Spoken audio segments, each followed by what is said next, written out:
Stallions run. But all right, KB, now that you've given us this question, who is the author? Who was the author? So Josh. Who's the one that... So Josh. I'll tell you after you answer it. What is up, football fans, but most importantly, UFL fans?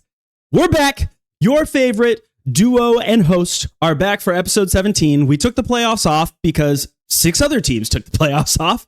So, and you notice I say 6 because 2 teams just didn't show up. But we are here for episode 17. We're very excited. It's Ace. It's Webb. KB, say what's up. What's up? There she goes. She's getting faster and faster on the draw every week with that, I swear. And we are so excited to talk championship week. I'm going to be there. Webb and KB are going to be watching from home. It's going to be a great time. But before we do that, KB, what do we have to do? Roll the music.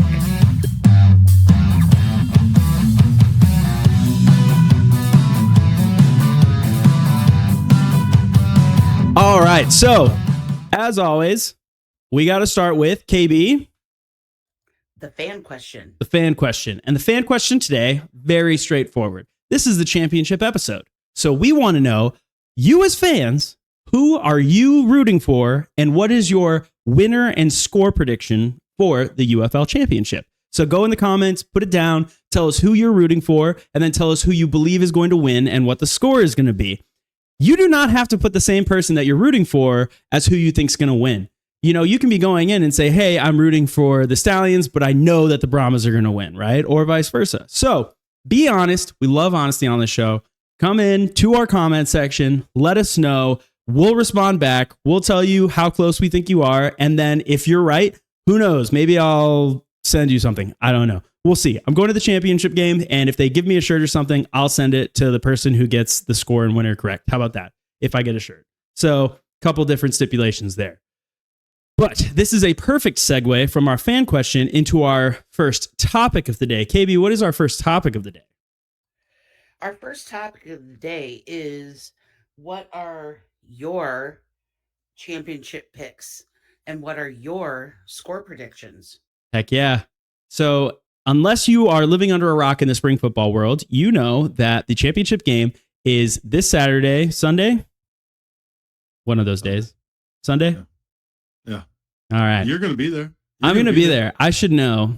No, you're right. I did know because Saturday we're hanging out with my wife's friend. Okay. So Sunday, the Birmingham Stallions take on the San Antonio Brahmas in the Dome at America Center in St. Louis. Yeah. So we got 3 different UFL things happening here. So it's the Battlehawks home stadium. The Battlehawks lost, so the Brahmas are in as the XFL conference contender. They're taking on the USFL conference contender, the 2-time USFL champion Birmingham Stallions. So this is going to be a very good game. I am expecting it to be really fun to watch. Should be great defensive play.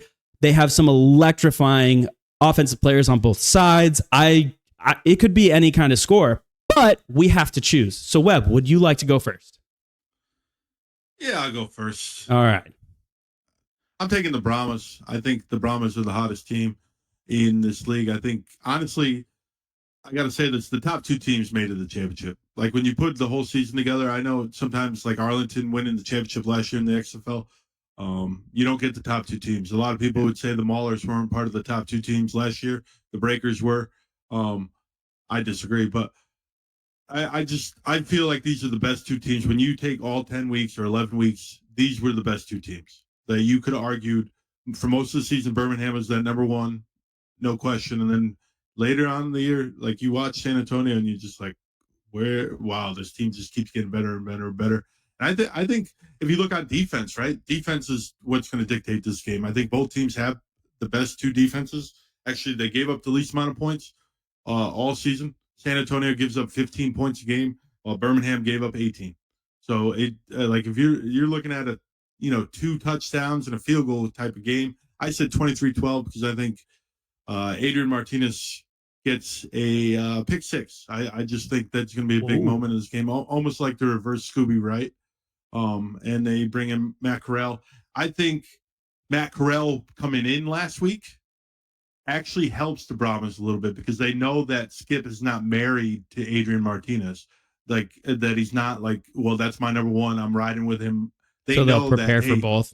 They can prepare for both, while Michigan probably was only preparing for the majority of Adrian Martinez. So I think this helps out Wade Phillips, and I think AJ Smith. If Chase Garbers is healthy and these two running backs, it's going to be tough to stop this team. This team's biggest problem was when their losses, they didn't run the ball well. Well, guess what? Did you see what happened last week? Lovett and McFarland. And quick fact, who's their second leading rusher on the team? Their second leading rusher on the team. For the Brahmas?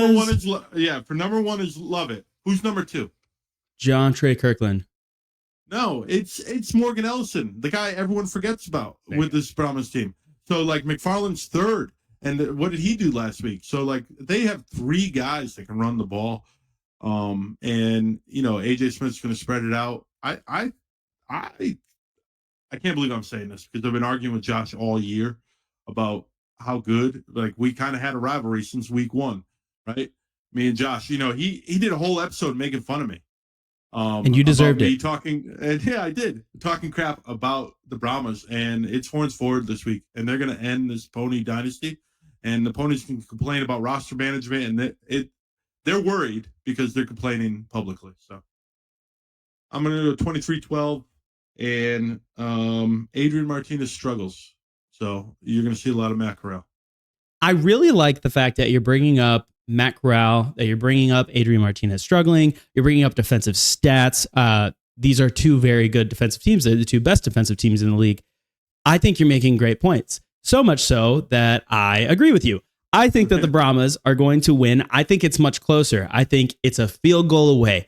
Do I think it's a missed field goal away? Do I think that the Stallions are going to come out there and they have a chance to win, but they might blew it? I don't know. You know, so that was a fun pun there. That was from my man Alex. I know he loves Sir Blewett. But the thing about the Brahmas is all season they have faced injury, adversity, all this stuff. They came in with a new head coach, moving teams, trying to rebuild, grab players from his team last year, keeping players from the Brahmas team that Hines Ward had last year, trying to put all this stuff together. Came in, they lose Chase Garbers early in the season.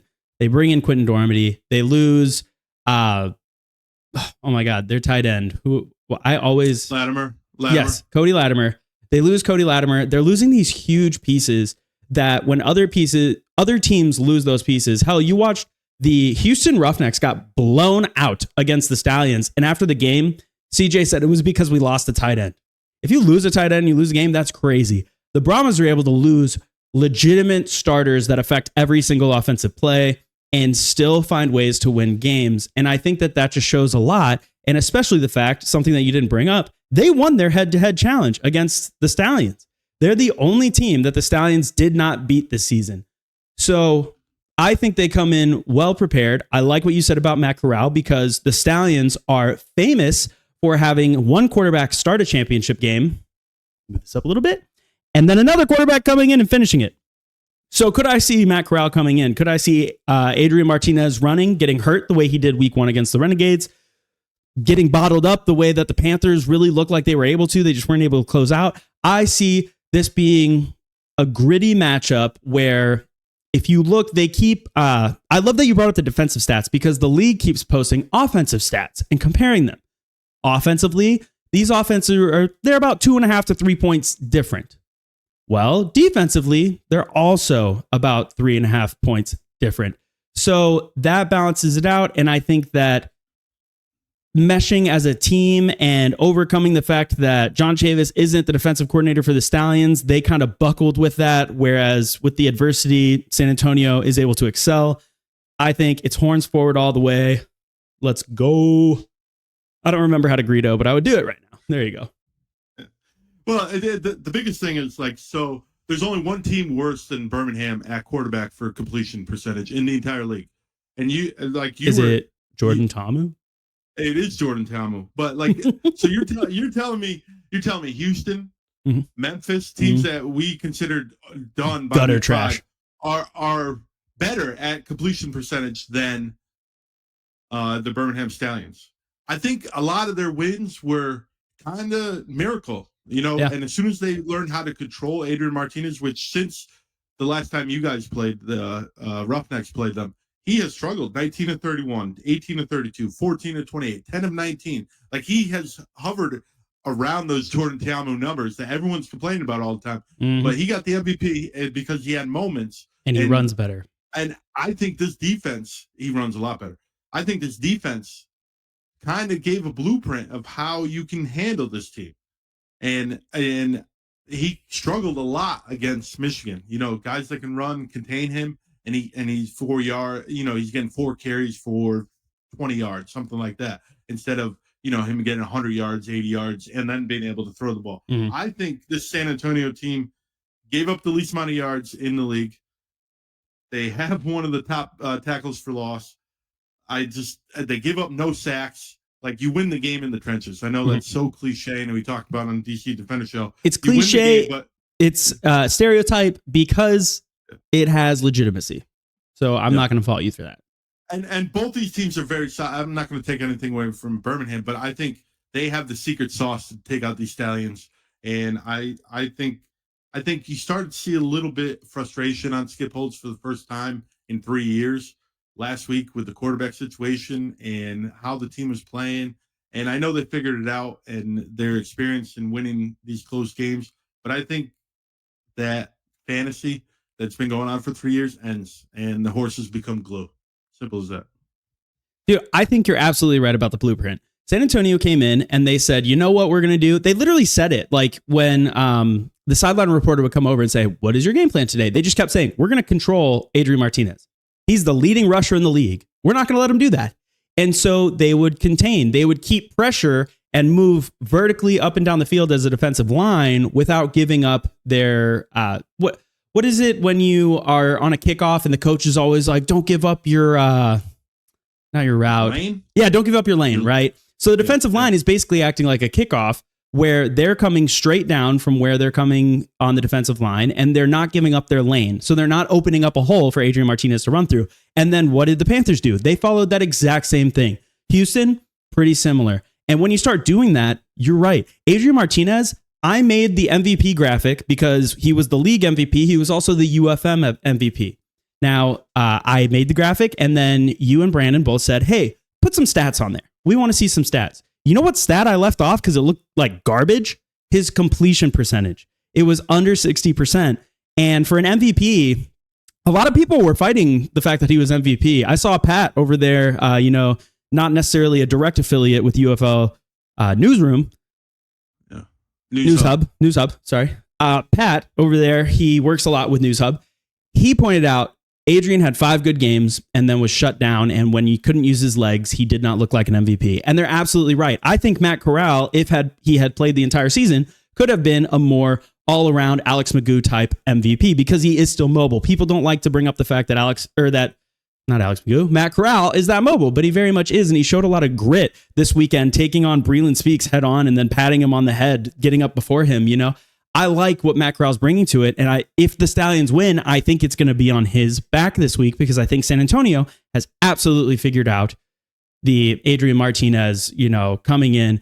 He's going from Stallions Martinez to Nebraska Martinez. We're seeing, who UFL Jim, XFL Jim, he like to say, oh, this is the Adrian Martinez that I remember last week, right? Because he's a big Nebraska fan. He says a lot of things I'm not going to say on this family show.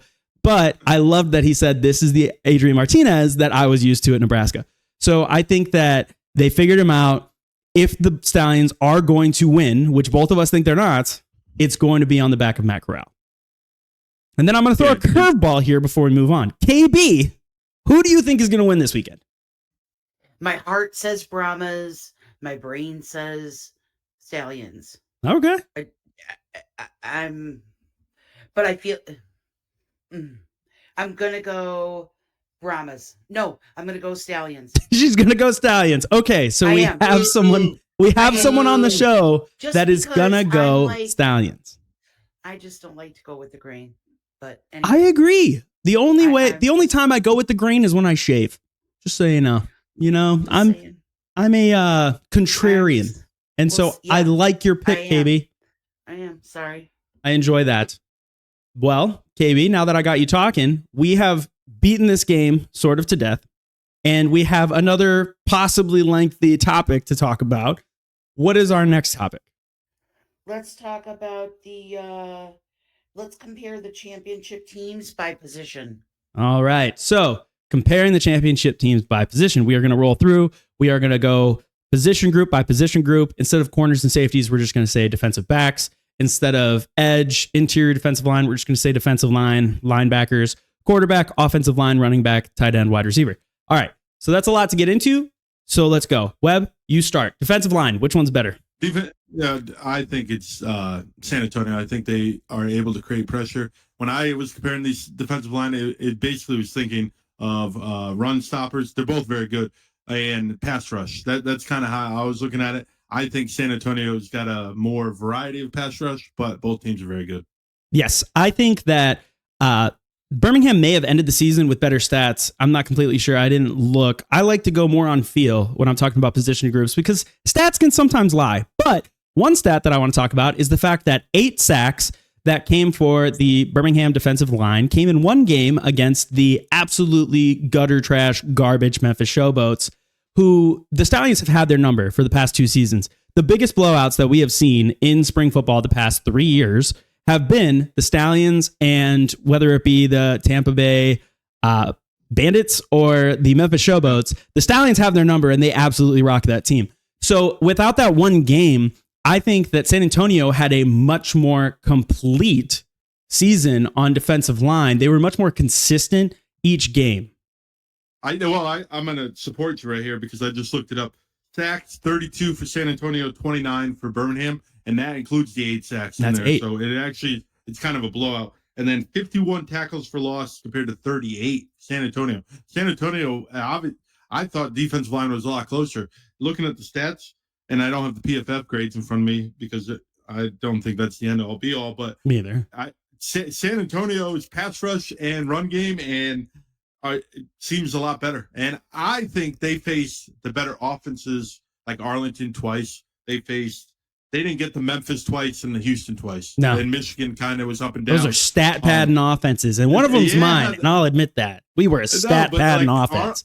Arlington ended up 3-7, and their offense was pretty good. And they had the quarterback leading in almost every single quarterback statistic, which is crazy. Yeah, so I got to give San Antonio even more credit. Like this is live right here. Like San Antonio, without a question, better on defensive line. 100%. Now let's talk about defensive backs. Now this one's harder because I put up here Mark Gilbert for the Birmingham Stallions because that's your boy from the Maulers.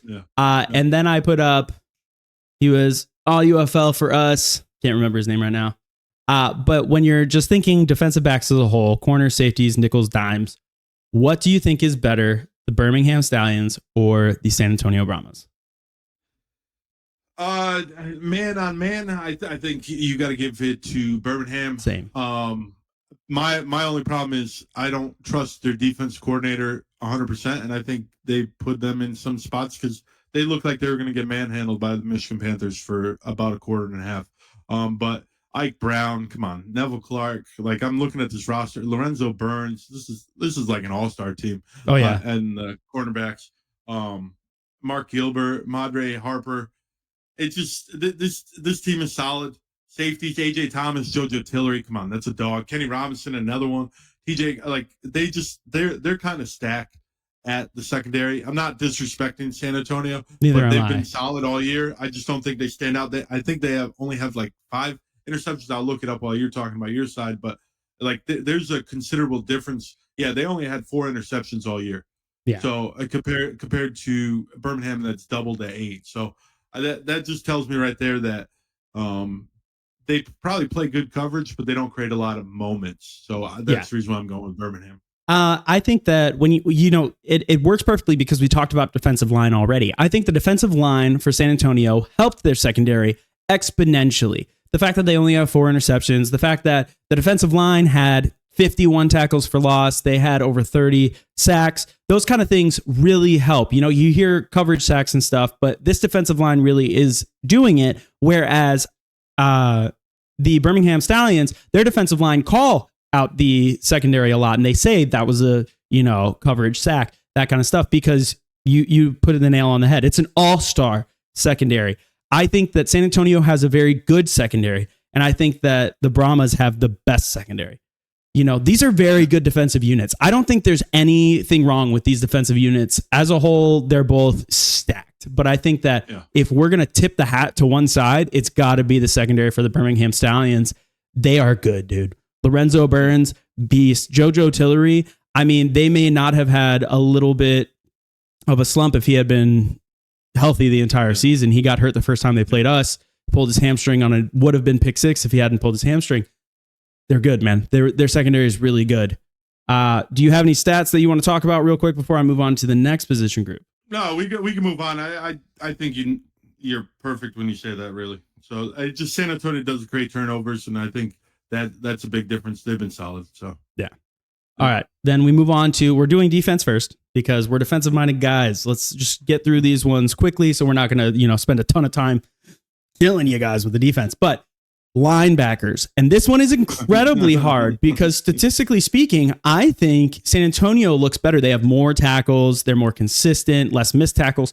But then they have Kiava Tizino, who somehow was left off of the All USFL nominations, and a lot of people were saying could have been Defensive Player of the Year. You know, if it wasn't going to be a Michigan Panther, it should have been Kiava Tizino.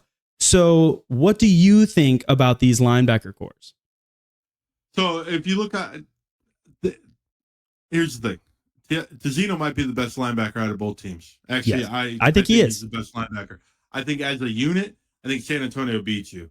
I think when you got Jordan Williams, you got Beckett, you got Scott. Like they have a lot of guys that can pass rush and coverage a little bit on the outside linebackers. I just really like this team. I don't know. I've kind of fallen for this team after watching them against St. Louis the last 2 weeks. I just feel like this is a solid core at linebacker. They make tackles. All year I've been complaining about my DC defenders not being able to make tackles. These guys always make tackles. Like it never seems like they're sneaking away. Yeah. And but Ted's is the best linebacker out of both sides. So yeah, and I have Beckett is up here. He was on our All UFL ballot. He was first team All UFL for us. I think he led.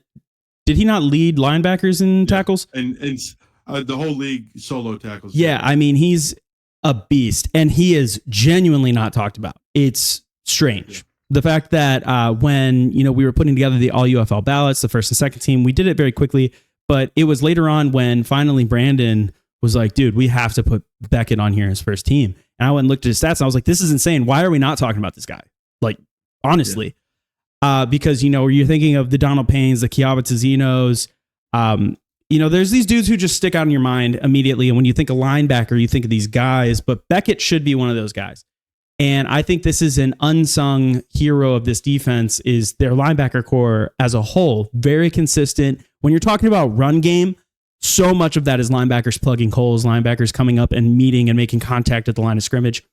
And San Antonio is very, very good at that. So unsung heroes, I think they're going to be a big part hitting Ricky Persons Jr., CJ Marable, like meeting them in the hole and stuff, containing Adrian Martinez. They're going to be big players in that. Yeah. And the crazy thing is, I know we're not on to next year yet. Obviously, we still got this game. But one more game. They're all like 24, 25, 26. They could keep them on. While like DeMarcus Zeno's 26, Gates is 27. I think he's 28, something like that. Like they're older crew. Scooby Wright retiring, dude. I mean, yeah. San Antonio is very young on defense, which is scary because they've been the best defense all year. So because they could come in and run the table next year on defense. Yeah. Whereas, DeMarcus Gates, he wasn't in the USFL last year because he was on the Chicago Bears. He comes in. He has had a quieter season. He hasn't even been active all of the games. So that is a big name that people will want to bring up when comparing linebacker cores to say, oh, we have Kiava Tizino, we have DeMarcus Gates. And it's like, well, the only one that has really been consistent the entire season and putting up the statistics and playing the way that you believed he could is Tez. So they've been a little underwhelming in linebackers. And I think that breakdown is a part of the reason that, especially these past couple of weeks, that teams have been keeping in it, especially when you talk about trying to stop the rush attack from Michigan and San Antonio and such. But let's move on. This one's harder. Offensive line. We're moving over to the other side of the ball. Offensive line. This is a hard comparison. I put Alex Millette over there. He got injured, was released, was brought back. He has a receiving touchdown this season. We have Cole Schneider, the stash himself. The only time his chest is covered is when he's in a uniform. These are two very good offensive lines. Which one do you give the tip of the hat to? I'm going to give it to San Antonio. I'm giving it to them because they've given up 5 less sacks. But also they've gone through a lot of injuries on that offensive line. You talked about Alex Millette and the fact that your center is out for a while and you still have miss a step. You've given up you don't miss a step. I got to give it to, I forget his name. He was on the telecast this past week, but I got to give it to the offensive line coach because they've been plug and play the entire year and they've been successful and they can run the ball. Like we didn't even talk Morgan Ellison, he's their third running back. It doesn't matter who's back there. They're running the ball successfully. It doesn't matter what quarterback's back there.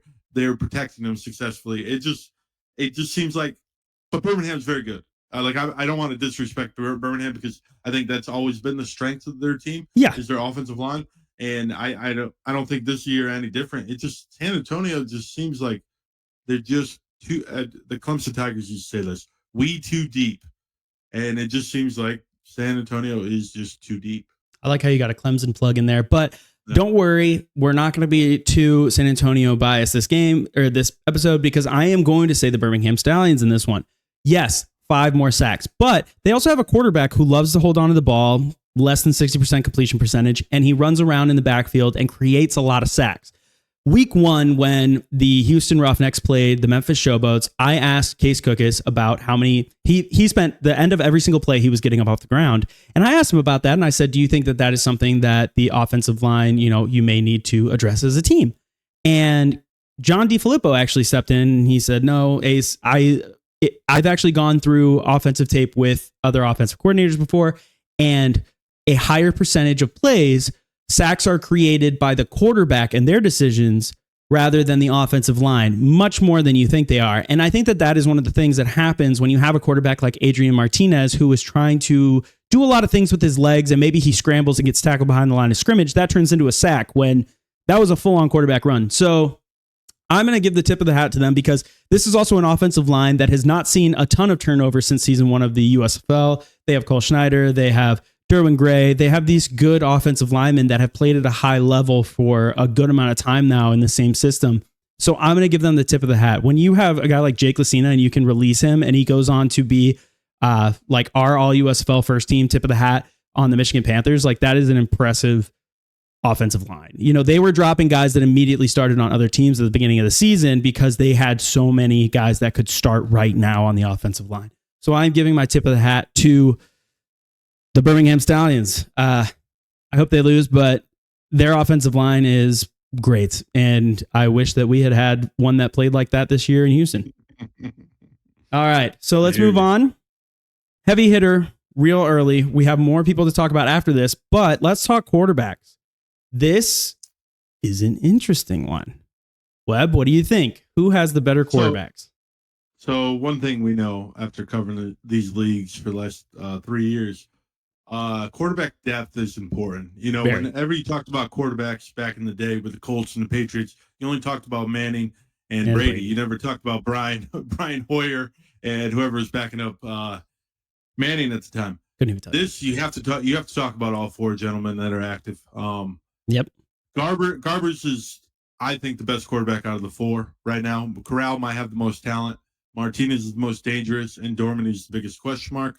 But I mean, question mark. He has enough skill to win a championship. That's no slight on him. I just think these are 4 talented quarterbacks. I know Dorman's your guy. If I'm choosing a side for both players are going to play, I'm taking Birmingham. Mm-hmm. If I'm choosing just that the starter is going to play the game, Martinez or Garbers, then you go Garbers. I'm taking Garbers. If Corral is the starter, I know Skip Holtz announced that it's going to be Martinez, but if Corral gets the majority and it's Garbers, I'm still taking Garbers. It's Dormany that makes me go with Birmingham as a deeper route. So. I'm going to go with Birmingham, and that's because, man, honestly, Corral got pulled after a game against DC where it was raining the entire time. They had a delay for 2 hours. I don't think he got the fairest shake, because when you look at full on playing in a game, I think Corral is more consistent. That is the main word that I'm saying tonight, is that consistency is key. And when Corral is in, you feel better about the ball than you do when Adrian Martinez is in. Corral is going to complete those passes. He's, I think, the more NFL ready quarterback. I like Garbers. I think he's very athletic and doing a lot. He's, still hurt, wounding or nursing that left hand. Dormady is the least of the four, but the thing that I like is that he does trust his weapons, sometimes more than anybody else. He is willing to just chuck it up there and let Jontre Kirkland, Cody Latimer, these guys just catch it. And I think that is something that really can turn the tides in a game, where I think that even if Garbers goes down, this is still going to be a very exciting game. But I still do think that the Stallions are in a better position if QB1 goes down than San Antonio. Yeah. And to give Dormady some credit, he actually has a better completion percentage than both Corral and Martinez. Oh, yeah. It's only by less than a point higher, but the fact that Dormady's been able to come in and get 60% consistently, I wish I had that in DC. Mm-hmm. I just wish I had that in DC. So I'm still giving it to Birmingham, top to bottom. I think that's better room. And if you count quarterback 3, I think Jamar is a asset for this team. 100%, especially with his comfortability with the offense and the fact that he's been with the team for the past 2 years. He could step in and have the least amount of rust of any QB3 in this league. Right. Yeah, so definitely. Yeah. I love that. Now let's move on to running backs. I think this is really where the game is going to be won on Sunday, is who's winning in the trenches. We have 2 great defensive lines. We have 2 great linebacker cores, and we have 4 fantastic running backs that should be the activated running backs this week. We have not Morgan Ellison. Man, you got me thinking about him now, because he is good, and I don't even know if he's going to be activated. We have Anthony McFarland, we have John Lovett, we have Ricky Persons Jr., and we have CJ Marable. These are 4 of the top running backs in the entire league, and they are playing in one game this weekend against each other. Which running back duo do you think has the best thunder and lightning to go against each other? That was a Jack Black, by the way. Yeah. So when we compare yards per carry, and I know that's not the end-all be-all because that includes your offensive line. Mm-hmm. There's 3 guys in this game that average. They got a bunch of carries. Let's use 50 carries, right? For that average more than 4 yards per carry. Can you guess the 3 guys? It's going to be CJ Marable, John Lovett, and Adrian Martinez. Adrian Martinez, I wasn't counting. That is 1. So there's 4 guys. Adrian Martinez, John Lovett, Morgan Ellison, Anthony McFarland. Okay. None of the Birmingham running backs. Maribel is 3.7 and Person is 3.2, which is crazy, really. So they are getting 4 yards per carry on every single carry out of whoever is taking the carry in San Antonio. I'm going to give them a complete room. I love Maribel. Maribel's been one of our favorite players the last 3 years. And Ricky just Pearson is the closest thing to a fullback in this league and has 6 touchdowns this year.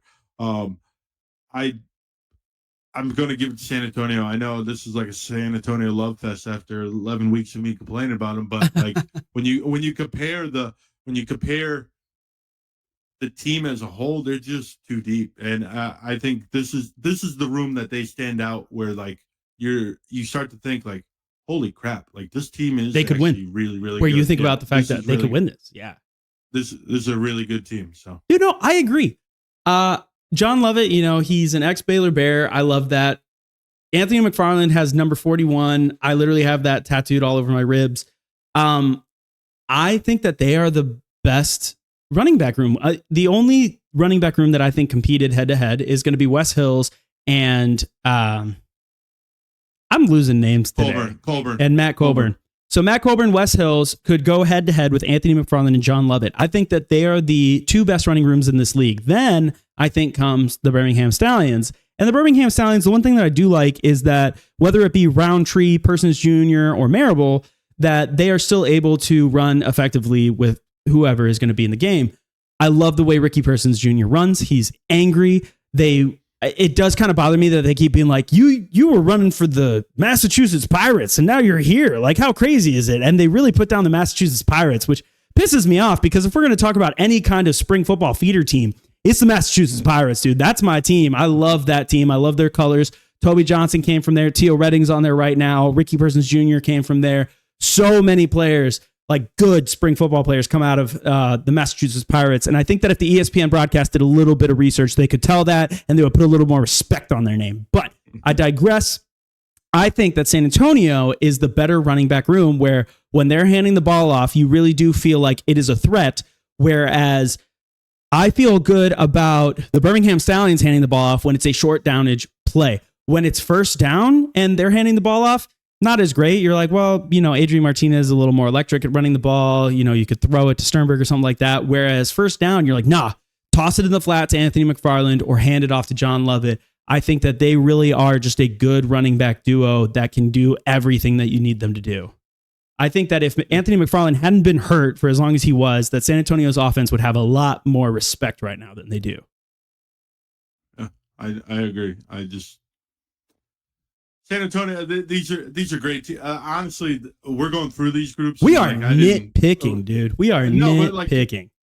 What I'm realizing is these teams really are super talented and should be the top two teams in this championship because they are like Birmingham's been the standard for the USFL the last 2 years 100%. and 3 years really, and we've always said, well, Zach Potter's done a great job. Well, the guys over in San Antonio have done an excellent job because he became the coach on the 25th of December, let's say, and had to do a super draft and everything, and had to make a roster. He was literally building a team.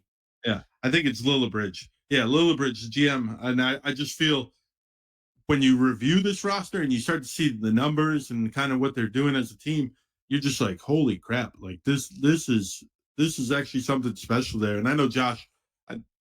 I'm not going to listen to some guy sitting in a cow pasture all the time. So just smells like crap. But let's move on to our next one. I love what you're saying. I think these are two really good teams. And also, I just want to say that if James is watching, he does H-Town Pick'ems, that I went on his show before the season and they said, what is your best value pick for futures for UFL champion? And I said the San Antonio Brahmas. And I said, because a lot of people are going to look at this and, they see the plus 13,000 and they're going to say, oh, dude, you get 13 times your money, all that stuff. Like, why not just put some money on it? And I'm saying it's not just why not put some money on it? It's that they actually have a legitimate chance. It's not putting your money on the Arlington Renegades who had good odds because they weren't expected to. It's not putting it on the Michigan Panthers because they weren't expected to. It's because I believed that the San Antonio Brahmas were going to be a good competitive team. Because I wasn't looking at them as the San Antonio, 2-8 team last year. I was looking at them as the 7-3 Houston Roughnecks, and Wade Phillips had only made them better. And so I said that before the season. So I just want everybody to know that I believed in this team, and that's why I'm rooting for them. But let's go back. Yeah, same thing with the Tell Me About It crew. No, they said the same thing. It was a good value pick because the team is actually a lot better than what 100%. We thought. So shout out to all you guys. Yep. For Tell Me About It over there on H-Town Pick'ems. If you guys want to, we know ball, just so you know. We know ball at UFM. But let's talk about the wide receivers. These are two very good wide receiver cores. One is sort of carried by one wide receiver specifically, while the other one is much more complete. Which one do you think I'm talking about? Oh, Birmingham is more complete. Yeah, right. 100%. They got 3 guys that have 20 to or more. Actually, 4 guys that have 18 or more, and that's CJ Maribel included there. So while the other side has Cody Lattimore, who's hurt. Justin Smith, Marquise Stevenson, but obviously John Trey Kirkland was wide receiver 1 in the league this year. Landon Akers not playing in the championship. My boy Calvin Turner, really, I'm looking at this. I was actually looking at these stats while you're getting ready for this. And I was like, man, remember when we argued Landon Akers, Calvin Turner? Stats actually came pretty close, but I'll give it to you. Thank you, sir. You beat me because Thank you, sir. You played in more games, but I'll give it to you. But anyways, going to the wide receiver, I love Stallions receivers. At the beginning of the year, I said that they had the best receiver room. I still think they have the best receiver room, top to bottom. Deion Kane, Marlon Williams, Kevin Austin, Amari Rogers, Victor. Benjamin Victor. Yeah. And then if you include the tight ends with Jace. No. We'll talk about tight ends. We're not talking about tight ends. We're going to talk about tight ends. You divided that. We're going to talk about tight ends. We're talking about wide receivers. So no Jay Sternberger, no Jordan Thomas, no Cody Latimer, no Alize Mack, none of them. When we get to tight ends, are we talking about the guys that the league blocked from San Antonio? We can talk about that. We can talk about that. But right now, I would give Stallions, it to the Stallions. I just like them. New question, because I agree. A separate question: who is the best wide receiver in this game? For just Sunday or Sunday starting a team? Sunday. Kirkland. Jontre Kirkland, 100% of the time. The fact that this dude isn't on an NFL roster right now is bonkers to me. He was amazing last year for the Houston Roughnecks. I remember the only reason I knew his name going into this is because people were tweeting about him so much after he had electric games with the Roughnecks. Then they brought him back to the Brahmas when Wade took over the Brahmas. He is a beast. When I was talking earlier about Quentin Dormady is willing to just trust his receivers and throw the ball down there and hope that they get it. He is throwing it to Jontre Kirkland. And we're talking about a 50-50 ball. You know, Chris Collinsworth, he loves to say, now here's a guy where if you throw a 50-50 ball, it's more of a 70-30. That's Jontre Kirkland. Jontre Kirkland is more likely to come down with the ball than not. It's like Larry Fitzgerald out there. I think he's the best receiver in this game. Deion Kane, he came alive in the championship last year. We were there in person. We watched it. He had 3 touchdowns on 4 catches. He looked insane. As a whole, I think he is not one of the best receivers in this game. He has bad drops at inopportune times. His hands are not amazing. And I don't think when you're talking about professional football, that speed can make up for those drops as much as everybody else does. Maybe I'm a purist. Maybe I really do just love more of the Larry Fitzgerald, Chris Carter types than I do, Ted Ginn Jr. types and Devin Hester. But I really do think that when it comes to being a wide receiver, I need to be able to trust you 100% when I throw you the ball. And I trust Jontre Kirkland, Amari Rodgers, these guys much more than I trust Deion Kane to catch a ball. What do you think? That's interesting because Kirkland was targeted 87 times this year, which is a ton, right? So they trust him a lot. He only came down with 56 catches, right? So I'm not a mathematician, but what's that, about 2/3, right? Yes. But then you got your boy like Justin Hall, who came out with 56 catches, same amount, and less targets. And guess what? He was like the only offensive weapon on your team for most of the year, right? 100%. Kiki, I guess you can add a little bit. So I get what you're saying. They trust Kirkland a ton. I think he's the best receiver in the league right now. Well, probably was the best receiver this year. Hakeem Butler, I guess I would argue. But Kirkland is the best receiver in this game. I'll give it to you. Even though I love Deion Kane and I love me some Amari Rodgers, but I'll give it to you. I know you love their Clemson guys, and I get that. I get that. But when you watch the tape, Kirkland he's dropping contested catches. They're throwing a lot of deep balls where, maybe he gets a hand on it, but it's not a great pass. Whereas Deion Kane, if you go through and you actually watch the tape, he drops balls straight at him, uncontested. He just drops them, dude. I think that is probably why he hasn't stuck. He's gotten 2 different chances on the Philadelphia Eagles, and he's bounced back to this league twice. I think that his hands are the problem because the dude can return a ball like a mofo, and he's got the speed to outrun you and beat you deep, better than anybody. But I think that his hands are the problem. Yeah, I agree. It was the same way at Clemson. While Amari Rodgers was the opposite. It was more like size was the issue. Kane's got all the goods. He just hasn't delivered the product yet. So I think Kane is what you are right now. He is what he is. So which is a solid UFL. And obviously we saw him in the championship. Like you said, he was able to take over a game, and he can have those moments. And he could have that moment this weekend, and you'll be there again. So. Yeah. I told you last year during the championship, when Alex Magoo scrambled, I thought he was about to get sacked, and he just chucked it up, and Deion Kane caught it in the end zone, like in the corner. I was standing there on the sideline, and I just thought to myself, this is one of those days that they can't lose. It's just one of those days, Limp Bizkit said it. One of those days. It's just one of those days where nothing can go wrong. Everything goes your way. And Deion Kane has those days. He also has bad drops, but he has those days. Fred Durst looking like a grandpa these days. I don't care. I still want to break stuff. But last position, we talked about it. I said that we weren't including them in wide receivers because I think that these tight ends have performed at a high enough level that I want to talk about them specifically on their own as a position group. Cody Latimer hurt. He's obviously not going to be playing in this game. Who knows if he's going to play football again? He's getting up there in age, and he is an aspiring, very talented tattoo artist. At one point, I was talking to him, and he was going to tattoo me, but I didn't make my way up to Arlington before he got injured. This is a very, very, very good group. Whereas now, San Antonio comes in with one tight end. And then Birmingham comes in with Sternberger, who is, all UFL. A lot of people were talking about Sal Cannella, but he won all UFL. He's one of the better tight ends in the league. Probably the best tight end in the league for the past 2 seasons.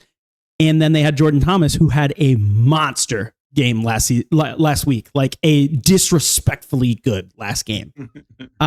So, I feel like it's got to go to one side, but it also feels unfair at the same time. What do you think? Yeah, there's one guy. Alize Mack, man, holding it down. Yeah, Alize Mack. He's got the sick there's visor. One guy against the all UFL and Jordan Thomas, who it looks like another beast. He'd catching that ball at the end of the game over. Dude, with his helmet knocked off, just holding it up. Yeah. That was disrespectful, and I loved it. So I was cheering against him, but I thought that was the most lit moment of the game. I was hyped. This is an easy one. I'm more upset that it looks like San Antonio is not going to have 2 tight ends because they can't give the 2 tight end look because of all this crap that's going on. Dude, to not be able to run 12 personnel is crazy. Yeah, so the fact that I think that gives Birmingham an advantage, but if we're comparing these, Jason's the best tight end in the league, not named Sal Cannella without question. So they definitely have the advantage in this position group, which is weird because I think I gave them an advantage only in wide receiver and in tight ends. So interesting. I think I was more balanced. I think I was much more balanced. Yeah, you were. I was. But there you go. We've gone through each position group for each team. I'd have to go through it when I'm editing this to see how many each of us picked. But that leaves us with one last thing to do this episode. KB, are you still with us? I am. All right, then let's get into the blind side. All right. I actually have 2. So I want that is a part of it. Dang. I want the 2 of you to decide if you want question A or you want question B. B. B for bros. I mean, Webb hasn't voted. Oh, I'll let. It's almost Ace's birthday. Thanks, dog. I'll let Ace choose. Oh, that was a mistake. Wait. No, hold on. It's like, which of your children do you love more, Webb? All right. So you got. Hold on, KB. Okay. I will vote only if you tell me the author of this question. Well, question A. Okay. I am the author of. Okay. Question B. A member of our network is the author of. I want B. Give me B. Yeah, I want B. All right. You ready? Yep. Give it to me. Okay. So going into this season, we added quite a few contributors because we wanted a show for every team in the new UFL. So what I would like the 2 of you to do is I'd like you to rank the top 3 UFM shows not called Polar Opposites.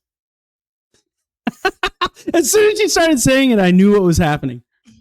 From number 1 to number 3 in order. Number 1 best, number 3 least, all from our network. Only the top 3 is nice. Only top 3 is nice. I mean, that's honestly, easier because we don't have to put like, this is the 8th best show, and be like, they suck. Even though it's Stallions run. But all right, KB, now that you've given us this question, who is the author? Who was the author? So Josh. Who's the one that? So Josh. I'll tell you after you answer it. Oh, crap. I am not telling you. We have the defending football show. We have H-Town Pick'ems, Brahma Bullpen, Stallions Run, Battle Talk Show, Panthers Podcast. Tell me about it. Crap. Hellraiser Podcast, Captain's Log. Come on. DC Defender Show, Roughnecks DC Defender Rundown. Show, Roughneck Rundown. Oh, we forgot both of your shows. Yes. Roughnecks Rundown, DC Defender Show. All right, we'll change this up a little bit. We'll draft. I think it comes out to be the top 6. So we don't repeat anything. We need to insert like the Jeopardy music right here. Sink or swim. Dude, we have a lot of shows. This is crazy. Yeah. Okay. We have 12? We're alternate. We'll alternate. You chose B. There you go. No, we got to do it. We got to do top 3. Who's your top 3? Here, well, who's your number 1? DC Defender Show. Obviously, come on. Number 1 is the Roughnecks Rundown, hands down. I think you should alternate your number 1 for number 1, number 2 for number 2, number 3 for number 3. I do not think I don't think Webb should go 1 through 3, and then you should be able to chicken out with your 1 through 3. Okay, so he went 1 first. So he said DC Defender Show. I said Roughnecks Rundown. So now I'll go first for second place. All right. That's where it gets tough. I'm going to go Brahma Bullpen.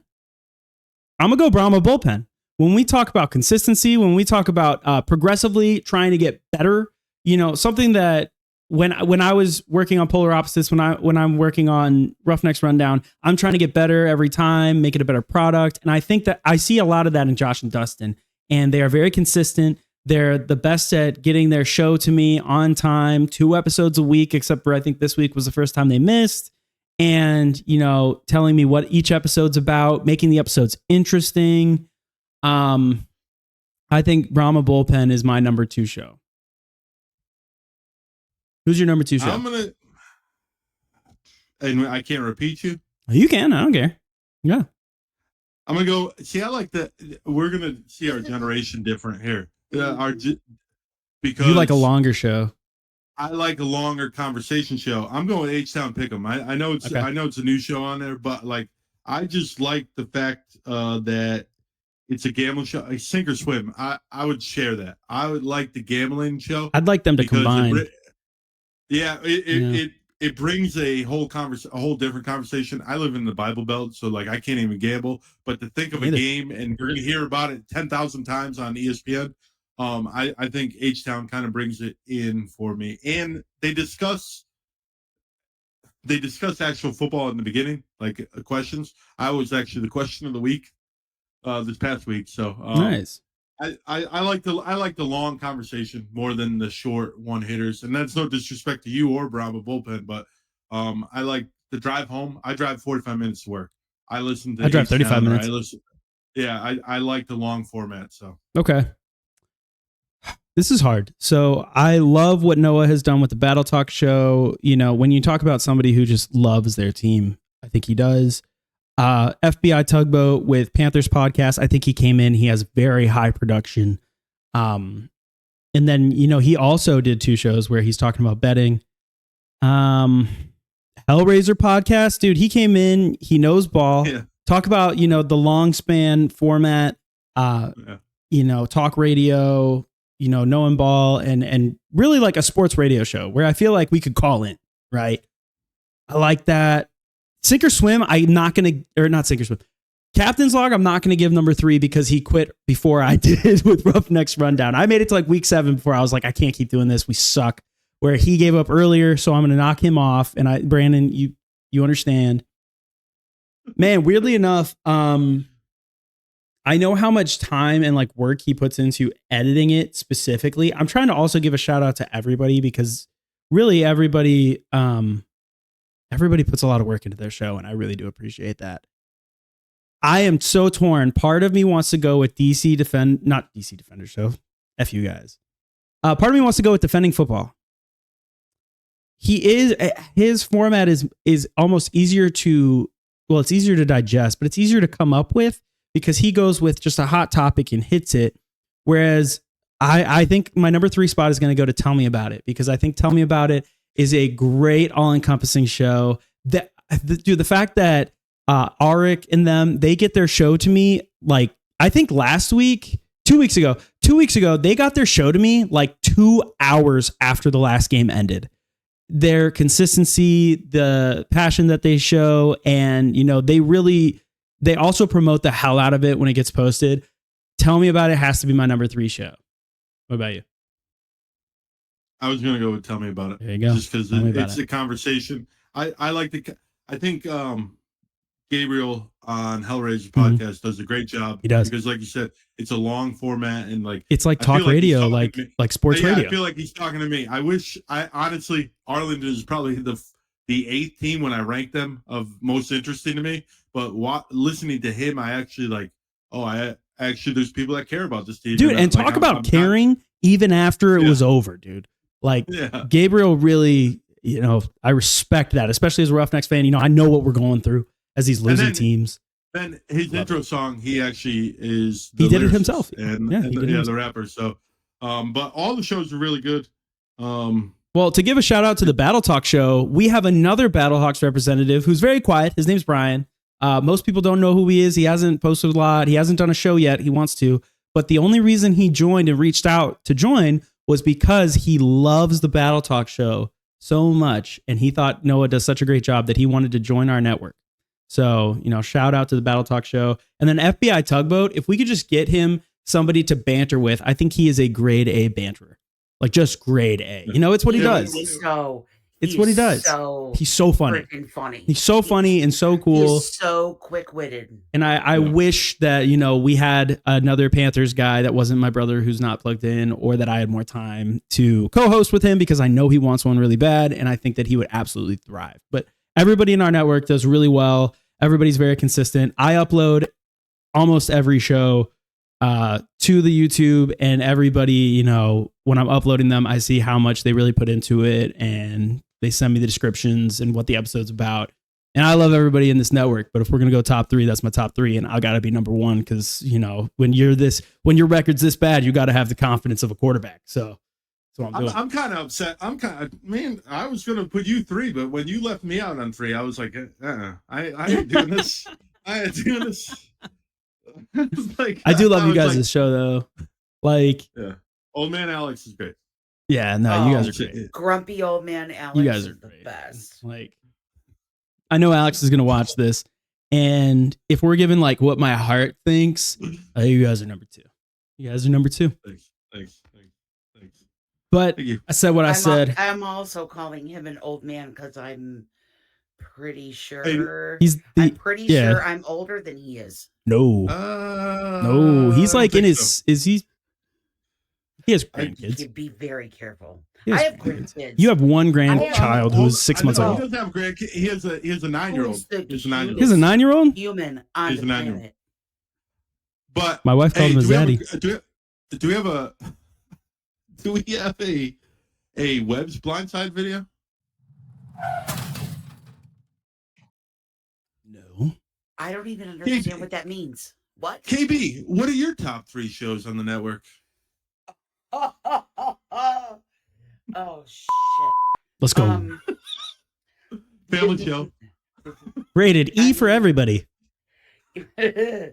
Okay, so you're such an asshole. I do enjoy Tell Me About It. I think Arik is one of the best hosts that we have. Yeah. I really enjoy Tell Me About It. One of the reasons why I enjoy Tell Me About It so much is because we did Tell Me About It for 2 seasons. And then